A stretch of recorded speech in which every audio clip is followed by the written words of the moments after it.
The Toronto Maple Leafs have finally punched their ticket to the second round of the NHL postseason. David, our coverage here, our playoff coverage here on the fourth period is presented to you by Bodog. When it feels like all that's left is work hard, it's time to play again. Easily find your next favorite game with Bodog. Free casino games, poker tips, and sports odds. Make a play.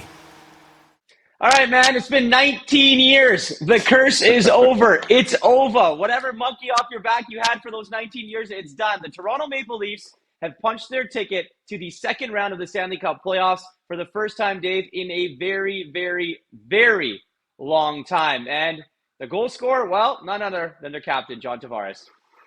Yep. Sometimes, hey, what do they say? Just shoot the puck. Just throw it at the net. Sometimes good things will happen. Good thing, a pretty good thing happened for John Tavares and the Maple Leafs.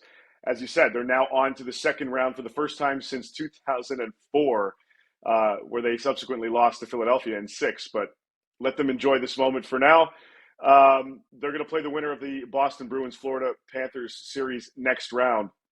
And certainly huge. You saw the emotion coming from this team after they won. You saw the emotion coming from Kyle Dubas as well up in the press box, their general manager. Huge sigh of relief, certainly from the city. And look, this was well-deserved. The Toronto Maple Leafs played with no quit in their game.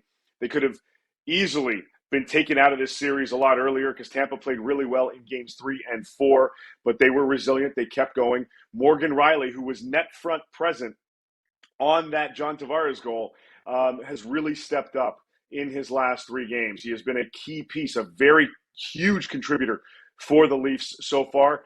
And Samsonov was solid in net. Everything kind of worked well. They moved Matthew Knies up to the first line. He actually got an assist on Tavares' goal, his third of the playoffs.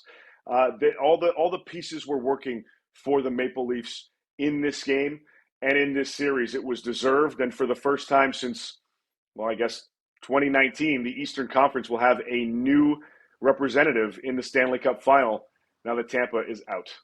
I didn't know that Sheldon Keefe had hops when you saw him jump because how happy he was after. Obviously, tons of jubilation. You mentioned Kyle Dubas as well, but Matthew Knies, I know you mentioned him. He was on the ice for every single goal for the Toronto Maple Leafs. So the kid's playing well, but the other kid, number 34, Auston Matthews, who got the Leafs, he scored some big goals over his career, but none other than getting them started tonight.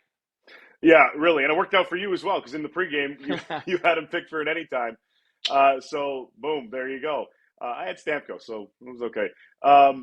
But, yeah, look, sometimes you don't need your key guys and your superstar players to perform every single night in the playoffs because you need your depth to step in. But when push comes to shove and when the series is on the line, you need your big guns performing as your big guns. And as you said, 34 Auston Matthews got things started for the Maple Leafs in Game 6, got them on the board and got them with the early lead. And then, again, Tavares with the game winner at the end. So you get key contributions from a lot of key guys throughout the course of the playoffs. Doesn't have to be every night, but when it matters most, these kinds of guys step up. And you're right, Auston Matthews, there's no bigger goal of his career right now than the one he scored tonight. You don't really think of anyone being able to outplay Andrei Vasilevskiy. When you think of that, you say that's going to be really, really, really hard to do over the course of a series. But for the Toronto Maple Leafs and for Ilya Samsonov, he was able to do it. He was. He stood on his head. He stood his ground. And tonight, he had 32 shots against in this one from the Tampa Bay Lightning. I mean, this was a very strong performance by him, not just tonight, but throughout the course of the series. Yeah, okay, first game aside, a little bit wonky. The Leafs got back in it in the next one. But Samsonov has been a strong, steady presence between the pipes for this team, and it's allowed that confidence to really flow up and down that lineup. When you can count on your guy in net as easily right now as the Maple Leafs can do, it allows for bigger things to happen. And you're right, look, it doesn't happen often that Andrei Vasilevskiy is out-goalied, and he was in this one. I'll still take him any day of the week. He's still one of the best goaltenders on the planet. But in this playoff stretch, Samsonov was better, and the Leafs were better. David, thank you very much for this. Not only are the Toronto Maple Leafs going to the second round for the first time since 2004, you will be able to cover a second round home game for the first time right. since 2004. So again, thank you very much for this, Crazy. David. We will continue to cover the Toronto Maple Leafs as well here on the fourth period, as well as many other teams, as our coverage will continue, and it's presented by Bodog.